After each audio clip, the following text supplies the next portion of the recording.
Hi guys! Thanks everyone for waiting in the waiting room. Sorry that it took a while. I just wanted to make sure that everyone was in there before I kind of got started. But yeah, thank you for waiting. For those of you that haven't been to a workshop before, I'm Lottie, and I'm doing this on behalf of Empower Our Education, who are a tutoring company that work with mainly lower income families to kind of give them the extra help that they need for not a ridiculously high price that other tutoring companies might charge you. To ensure good quality help and to get you higher grades and things that you might be struggling with a bit more, which I think is especially important in times like COVID and stuff like this, because it's so uncertain and people are struggling just a little bit more with online school and things like that. So I'm really glad to be doing this. I'm really grateful that I have the opportunity to be helping people that might need a bit of an extra push to get that kind of thing done. But yeah, as you know, today we're looking at Macbeth, and I think I mentioned in the email that this is being recorded to put on YouTube. So go and subscribe to the channel. It's Empower Our Education. Go follow our Instagram, which is Empower Our One, our Facebook, which is also Empower Our Education, and our TikTok, which I think is Empower Our One as well. And I won't hang around anymore. I'll just kind of get started with PowerPoint if I can get my screen shared. Here we go. Hopefully you guys can see that because it's really embarrassing if you can't. But yeah, we'll get this up.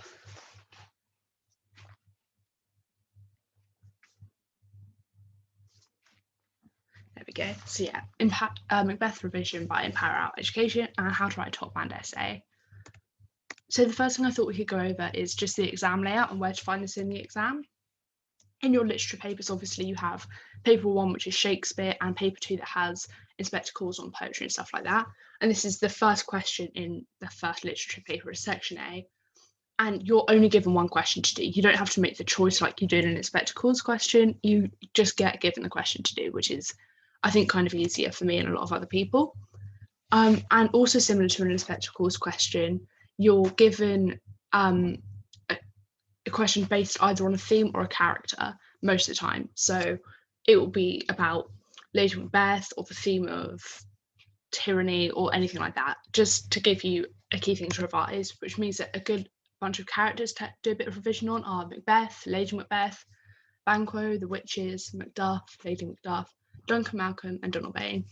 And some good themes to revise are ambition, supernatural and witchcraft, leadership, kingship and tyranny, masculinity, femininity, or just gender in itself, guilt and bravery or courage.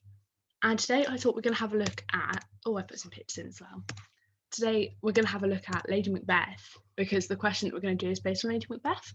So I thought we'd do a quick character analysis to kind of get down all the information that we need about her and to kind of just do a quick brainstorm. So I wrote down that she's strong, ruthless, and ambitious, as we all know, because she's the strong female character in this. She doesn't really show any guilt up before committing the murder or before convincing Macbeth to commit the murder. So she's obviously quite ruthless, she's ambitious, she wants her way and she doesn't want anything else to get in the way of that. She wishes that she was not a woman, and she feels as though her gender hinders her, which is evident all throughout the play, because she wishes what's the unsex me here and things like that. Like, she doesn't want to be a woman because she feels like that brings her down. By critics, she's described as a masculine soul inhabiting a female body, which is kind of linking into this idea as she doesn't want to be in this woman's body because she feels like it's bringing her down. She's very manipulative because she's able to convince her husband to commit this murder for her with not actually that much difficulty at all. Like, any kind of reservations he might have about that, she kind of steps on very quickly and gets him to do exactly what she wants. Unfortunately, she is eventually ridden by this guilt, making her descent into madness, which actually ends up leading to her suicide because she feels so guilty about all of this. She's, I can't really read that now. She's a strong female character which subverts the gender norms, as she has more control over all the situations than her husband, which at the time of writing obviously was not the way, which is why a lot of people, well, this and other female characters within Shakespeare, is why people think Shakespeare was like an old day feminist, like he was one of the original male feminists, and that really comes through in a lot of his writing.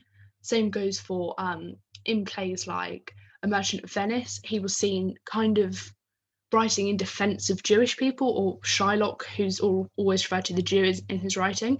He kind of writes in defense of Jewish people, which is strange at the time because it was a very anti-Semitic culture at the time. It was very Christian, which is why a lot of people think that Shakespeare was very kind of, had a lot more modern ideas about things. So what the question we're going to look at today is an extract question. It's from Act 1, Scene 5, and I've just kind of written down what it is here.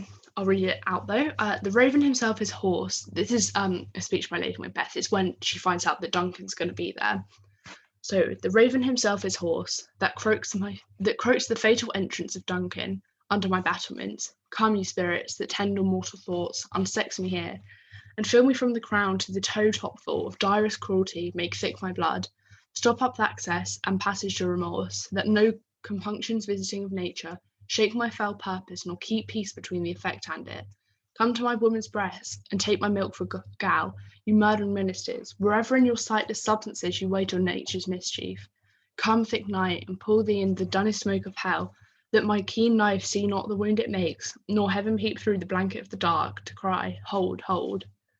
And the question we're going to be looking at is, let me move this quickly. Is starting with this speech, explain how far you think Shakespeare presents Lady Macbeth as a powerful woman. Write about how he presents it in this speech and how he presents it in the whole play. So what I did is I made some quick annotations, or not annotations, but I underlined it so that I could kind of go through it with you guys. So the thing that jumped out to me first was the raven. Obviously, the imagery of a raven creates imagery of death straight off the bat. And it's very sinister. It's that kind of darkness, it's that blackness of it. It kind of looms over you, that sense of ravens and death, and it's all very kind of sinister. The next thing that I wanted to say, oh gosh, now everything's frozen. There we go. Next thing I wanted to mention was the under my battlements. Now, obviously, this is very much like subverting the gender norms, because the battlements normally would be men's business, and the fact that she uses the pronoun my shows that she does not think of herself as feminine. She is very much masculine in what she fights for, what she believes, how she wants to be perceived. And I think that's very, very evident, even in such a simple line that doesn't directly say anything like that. But it is more direct in the line, unsex me here, as you can see, where she's literally saying, take my sex away from me and make me a male, because she believes that she has that power that males have, but she's just being brought down by the fact that she is a woman. I thought this was a really interesting line as well. The of direst cruelty make thick my blood, which is that kind of, she doesn't want all of that goodness that comes from femininity inside her. And I say goodness, it's that kind of suspected women were meant to be innocent, they're meant to be lovely, they're meant to be quiet and just kind of there. And she doesn't want that. She wants to be cutthroat. She wants to get her own way. She wants to do that. And she doesn't want any of that femininity inside her that might bring her down. A lot of these words like come to and come here are all imperatives, which show her kind of bossy nature. She knows exactly what she wants, and she's very much going to order people around to get that. But also, one interpretation I have of that is it kind of shows a sense of desperation from Lady Macbeth. It's kind of like she's worried that she might not be strong enough, so she has to order people to do what she wants. To me, that can be considered either like very powerful or quite not insecure, but kind of like desperate to get what she wants, which isn't necessarily as powerful as it might seem originally. And the last thing I wanted to mention was that my keen knife see not the wound it makes. The keen knife especially is she's eager to do this. She is not hesitant about the murder of Duncan here. She knows what she wants, like I said, and she wants to do anything to make that happen. So we can have a look at the assessment objectives and potential points that you could use for this.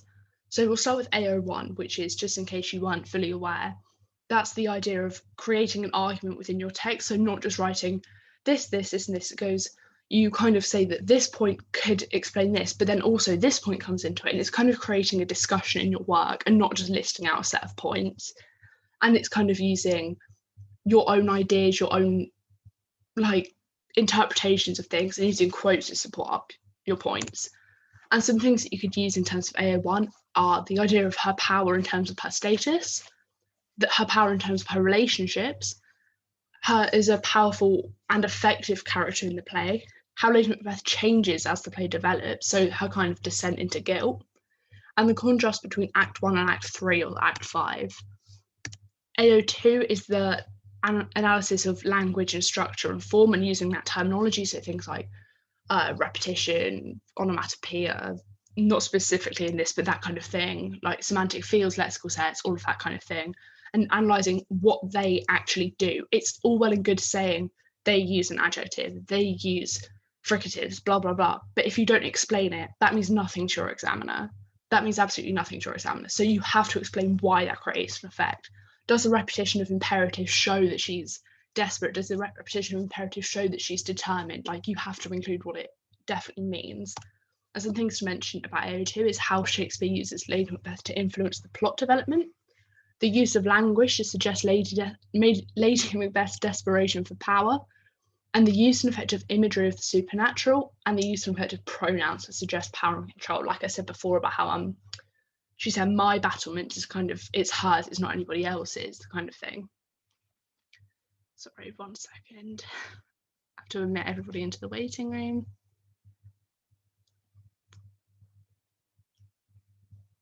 Hopefully they'll join. There we go. And yeah, of the pronouns, like I said. And then now my PowerPoint's frozen, but a moment. This happens every time. Sorry, guys. Yeah, the next thing will be AO3 anyway, which is about the kind of contexts within the play and why things might appear different to a modern audience and a Shakespearean audience because of the time it was written in. And that, especially in this case, is about things like power and about how it's achieved and perceived. So, and linked with the role of women is the second one as well, how women weren't meant to be the ones in power and how it was perceived to be almost dangerous if women were in power because like they're too emotional, they don't know what they're doing, all that kind of thing. Attitudes towards supernatural. So I'd say that everyone then was a lot more kind of superstitious or kind of more believing in the supernatural than a more modern audience might be, or they're more likely to blame an event on the supernatural. Ideas about the soul and heaven and hell, ideas about equality and status, which you can also link to ideas about the role of women, and the contemporary reception towards Lady Macbeth's behaviour in the speech and actions elsewhere in the play. So that's the modern day audience kind of perception of that. So the essay structure, the first thing that you're always going to want to write is obviously an introduction, which has to be clear and concise. You're just introducing some points and try and use some evaluative language, so things like cleverly, intelligently, effectively, all of those words that kind of give your opinion, but without going, I think that they did this really well. It's kind of showing that you think they did it well or that you think they did it badly without just saying that. So a short introduction that I wrote was, throughout the play, Shakespeare uses a multitude of clever techniques in order to portray Lady Macbeth as a highly powerful character, such as depictions of her influence through the themes of gender and hierarchy, the way in which the play is structured, and also the language she uses, both towards others and within monologues. Because it's very short. It's literally just kind of wrapping up everything that's going to be mentioned in the play, not in the play, in the essay. Evaluative language, like clever techniques. And yeah, it's just introducing the points. So about the themes, language, structure, things like that. That's always, I quite like writing introductions because I find it kind of wraps my head around how I'm going to write my essay, so I can kind of get an idea of, kind of not a list, but I'll kind of write the ideas that I'm going to include, and then if I can't think of anything else whilst I'm writing the whole essay, I'll look back at my introduction and go, oh, I couldn't explain this in a bit more detail, and then go from there. Paragraph 1 is always a paragraph. You use quotes, evaluative language. This is where you get into actually answering the question, as you probably know. I did 2 examples for this because I didn't want to put them on another slide because I just didn't want to do that. So the first example is, one way in which Shakespeare presents Lady Macbeth as a powerful character is through her initial description in the extract of Duncan's entrance as being fatal. The use of this adjective not only introduces the theme of death into the extract, but also demonstrates to the audience her strength, as she is capable of making instant decisions in a way that many other characters are not. Sorry, I don't know why I can't read properly today. But yeah, all that's kind of saying is, obviously when in the extract that I showed you, I should have got it up on the screen, I'm sorry. But she describes Duncan's entrance as fatal, like when he comes in, that's going to be fatal. That shows that she instantly went, he's going to die. Like it is certain that he is going to die, and that's what makes her such a powerful character, is that she can make that decision instantly. She's not afraid to make that decision, and that's just kind of what this paragraph is explaining. And the second example I wrote was, Lady Macbeth's language in this extract suggests she wants to rid herself of her femininity in order to give her strength to carry out the murder of Duncan without guilt. She commands evil spirits to come to my woman's breasts and take my milk for gal, meaning she wants bile to replace her breast milk, which would obviously make her less feminine. By using imperatives such as come and take, Shakespeare is showing her to be a powerful woman, capable of selling her soul and changing herself to get what she wants. Again, that's kind of, as you can see, there's a point. So later, she uses language to rid herself of femininity. That's your point. Explanation is explaining the commanding and how that makes her less feminine. And the quotes are obviously, come to my woman's breast and take my milk for gal, come, take, etc. Paragraph 2 and all the other paragraphs are also meant to be structured in the same way. And that I would include an argument here, like I said, so it's more of a discussion instead of just stating point after point after point. So in this one, I chose what I mentioned earlier about the idea of imperatives being able to be considered either demonstrations of her strength and power to kind of sway other people to do what she wants, or demonstrations of desperation to show that she really wants it and she doesn't quite know how else to get it other than ordering people to do what she wants. So the paragraph I wrote was, on the one hand, Shakespeare's use of imperatives highlight Lady Macbeth's strength and determination, as she is able to use her voice as a command to get what she wants. On the other, these imperatives illustrate a desperation in Lady Macbeth's character. This need to change herself and remove the caring maternal milk foreshadows her inability to stop up with access and passage to remorse. Although Lady Macbeth may be presented as strong and a key catalyst for Duncan's death at the start of the play, by the end she is weak and overcome by guilt. She seems to be admitting this vulnerability when she imagines seeing blood on her little hand in Act 5, Scene 1. So as you can see, there's the point of, well, there's kind of more than one point in this because it's a discussion paragraph, but the point of she uses imperatives to highlight strength and determination. Quotes, you've got milk and stop up the access and passage to remorse, and how she had a little hand and things like that.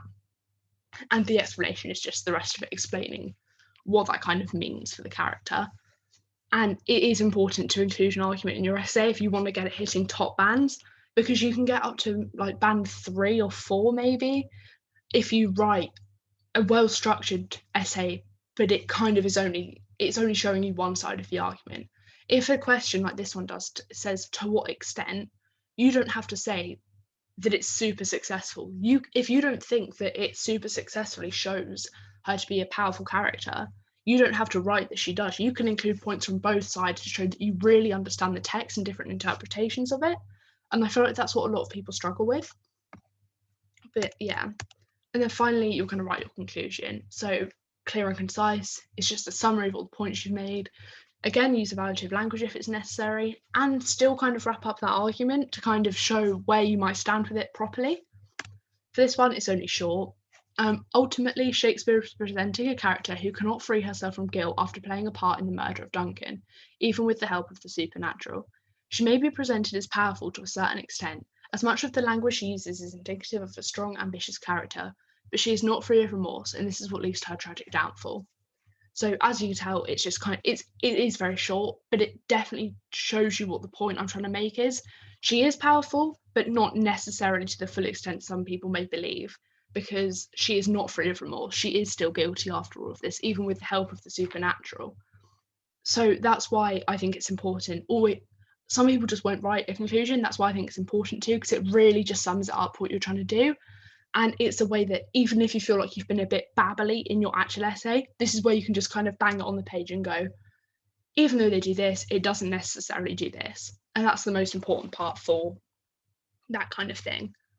But yeah, that's kind of the end of the slideshow. So I'll stop sharing my screen. If anybody has any questions, can you just pop them in the chat for me? Or is everyone kind of okay with that?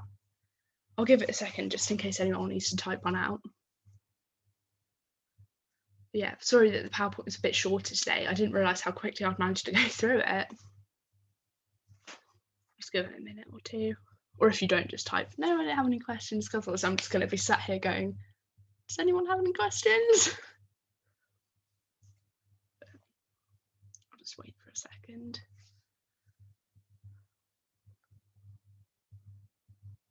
Yeah.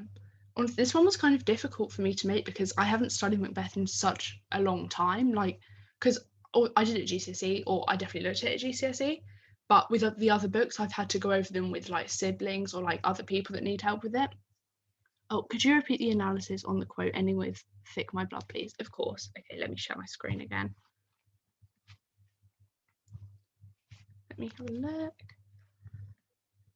Hopefully you can see that PowerPoint again. Which bit were we looking at? Thick my blood. Am I blind?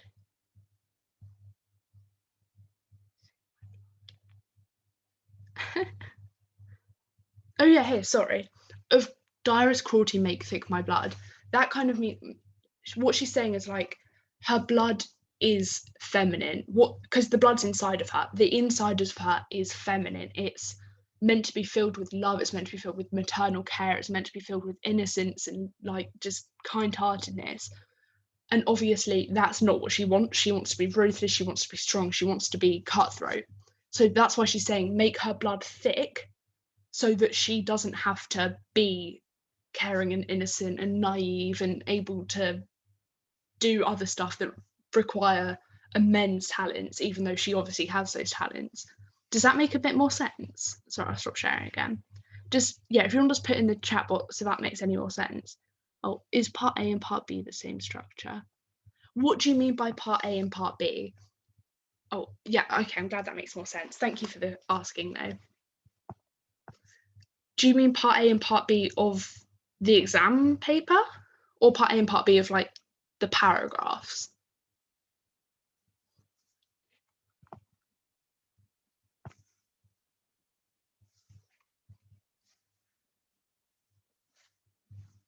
Because if it's part A and part B of like exam papers, then that's kind of like part A, as in section A being shaped of the exam questions between the extract question and the theme question. Oh, in the Shakespeare part of the paper, the theme question, it is the extract question. You're only going to be given one extract, and then the question below will be about a character or a theme, or in this case it was kind of both because it was about power and Lady Macbeth. But yeah, so there won't be two parts to it. It will literally just be the extract and then the question that you answer about the extract and the rest of the text. Will the extract be Macbeth or another book?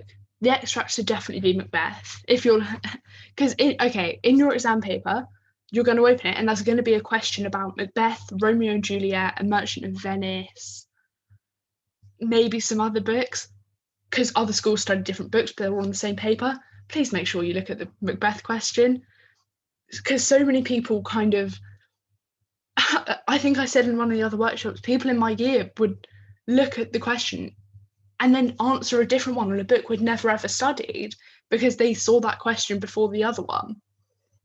But yeah, just make sure you're looking for the Macbeth question. And then yeah, how did I do in GCSEs? I did quite well. It was fine. How much should we write for this question? Honestly, that's a really difficult question to answer because it's not about quantity, it's about quality.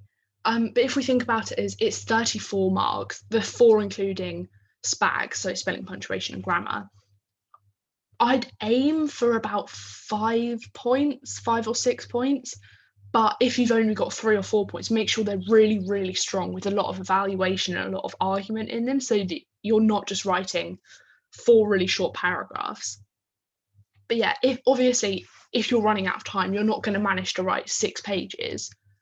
But I would aim personally for about 5 or 6 points if I had the time for it. But yeah, if anybody else has any question, would you advise us to get less points but more analysis, or the other way around? Again, that's literally kind of what I was saying. If I'm trying to think what I did, I think for my Inspector Calls question, I did more analysis because we got quite a difficult question for an Inspector Calls.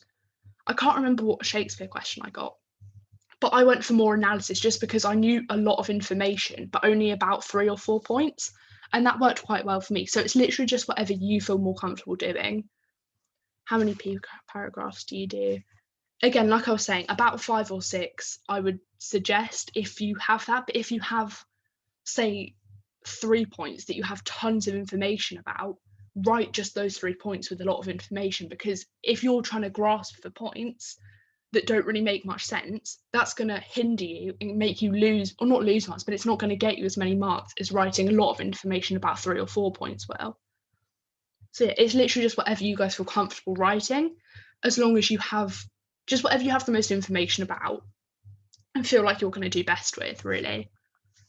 But oh, there we go.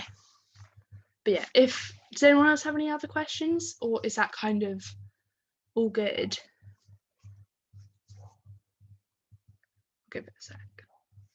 But yeah, overall, this question isn't too bad. If you get a nice question, like the Lady Macbeth and Power is quite a nice question, because I think there's quite a lot you can say, both from that extract and in the rest of the text.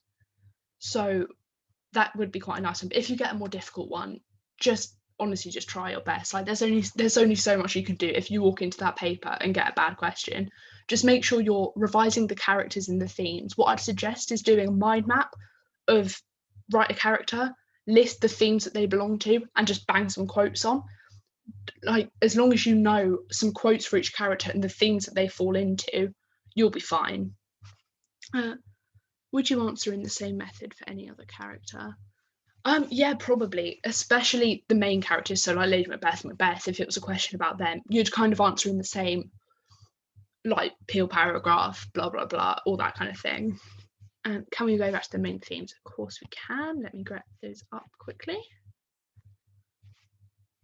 Where were they on here? There they are. Are they on here? Yeah. So this actually helps with what I was saying before as well. Some of the key characters to revise are Macbeth, Lady Macbeth, Banquo, the Witches, Macduff, Lady Macduff, Duncan, Malcolm, and Donalbain. And the themes, like you said, ambition, supernatural, leadership, masculinity, femininity, which can kind of come under the same theme, gender, guilt, and then bravery or courage. So those are always, if you want to like take a picture of that or something, like I don't know if that would help anyone, but yeah, those are the kind of the main themes and characters. And then, like I said, what I'd do is I say I was doing one about Lady Macbeth, I'd write Lady Macbeth, I'd write down the themes that her character kind of comes under, I'd write down some key quotes about her, and then if I needed to colour code them into certain themes, then I would. But I'd do that because it honestly only takes about 10 minutes for each character. And once you've done it, that you've literally got all you need for an exam pretty much in front of you, which I think is super helpful because it doesn't take as much time as people think it's going to, and it's just so helpful. But yeah. Is there any more questions, or is that all good? But yeah, it will all be good, because I don't know how many of you guys are in year 10 and how many are in year 11 or other years. Obviously year 11 aren't doing your exams, but if you're doing internal ones, then just try as hard as you can for them, because there's nothing bad is going to come from trying, at least. Because I know that personally I lost quite a lot of motivation when I found out the exams weren't happening, but now I've kind of got myself back on track, because I've realised there is literally no harm in trying my best, but there is harm if I just completely give up now. Do you understand? Like, I don't know, there's nothing bad is going to come from just putting in a bit more effort. You have your exam for Macbeth tomorrow. Oh, good luck. I'm sure you'll be absolutely fine. If you need to send me any emails about anything, if you need any help with anything else, please do, because I've got so many like different resources for Macbeth that I can share with you. That's it. I always want to put so much more on the PowerPoints, but because you can only have a certain amount of time on a Zoom meeting, there's just not enough time to do it all. But if you guys need any kind of other resources or specific things, send me an email back, because you've got my email from when I sent you the code. I can share any other resources with you, and we can hopefully be more helpful in that way. But yeah, if there's no other question, do you have a separate exam for each text? No, if I remember rightly, what my school did, which I think was the edXL exam board, is we had paper 1 for literature, which was Shakespeare, and we did Jekyll and Hyde in that paper, I think. So that would be your 19th century text, I think. Gosh, I sound so silly now. And then we had our paper 2, which was our In Spectacles and Poetry and Unseen Poetry. So that's what we had it. So they are quite long exams, but they feel so good once they're out of the way, because it's such a weight off your shoulders, because there's 2 language exams and 2 literature exams, and they are quite long. The other one should be A Christmas Carol. Yes, I'd assume so. I forgot people did A Christmas Carol. Yeah, I have read that. That was good. What book would I recommend? Send you my main revision topics, and can you send any? Yeah, of course. Send me anything that you need, and I can, or just send me a quick email with what you need, and I'll respond to you as soon as I can. Sorry, that was another question, but I've scrolled down now. Oh my gosh. What books would I recommend? Do you mean like generally, or for English? Because obviously you can't really choose which books you do in English literature. My favourite was In Spectacles, though, to study. Although I did quite like Jekyll and Hyde, actually. Yeah, I like to read a challenging classic book. Any book you've read with. Ooh, a challenging classic book. I'm trying to think. I've just read Oliver Twist for A level. Oh yeah, Cameron just said To Kill a Mockingbird, which is always a good one. To read to help with Macbeth. Any other Shakespeare will be really good to help, because it just helps you understand the because obviously it's written in English, but it is kind of a different language because it's so different to how we speak now. Any other kind of Shakespeare book or play or poem or anything would definitely help. Or look on any of those websites like Sparks Notes that kind of translate it for you, because after a while, genuinely, you do just end up picking it up. Othello is a really, really good one. I'd really, really recommend Othello, because it's so easy to pick up once you get going, and it just kind of gets you used to how it works. But yeah, definitely Othello. Or, oh, you're reading Othello in class? That's so good. I really, really like Othello. But yeah, and just general classical books. We've just read Oliver Twist for A level, and I really enjoyed that. So definitely recommend that. I'm trying to think of other classical books. A Woman in White from 18 something or other is really, really good. It takes a while to get into, but it is really, really worth it once you've done it. But yeah, any other notes you can refer to other than Spark Notes? Oh yeah, definitely. If you want to go on to, if you're trying to get annotations for like a certain scene in a novel or whatever, do like just Genius, like, Genius lyrics, because that's great, because you can go on there and share your own annotations as well. It's really brilliant. Lit Charts, you can get a certain amount, but you do need to have a membership if you want to get all access to everything. Cliff's Notes, it's the same kind of thing as Spark Notes. Teacher English, because it's just all these teachers' notes giving them to you. Like literally any of these websites are so good, because I feel like they're the kind of things that people go on once when they're trying to finish off a piece of homework, but they never really look at again. But it's so worth it to just go on and have a look for whatever book you're doing, because it'll give you analyses, summaries, quotes, themes. It's just brilliant. But yeah, I'm gonna have to end the meeting because I've only got 2 minutes left on it. But thank you guys for all coming and being so interactive.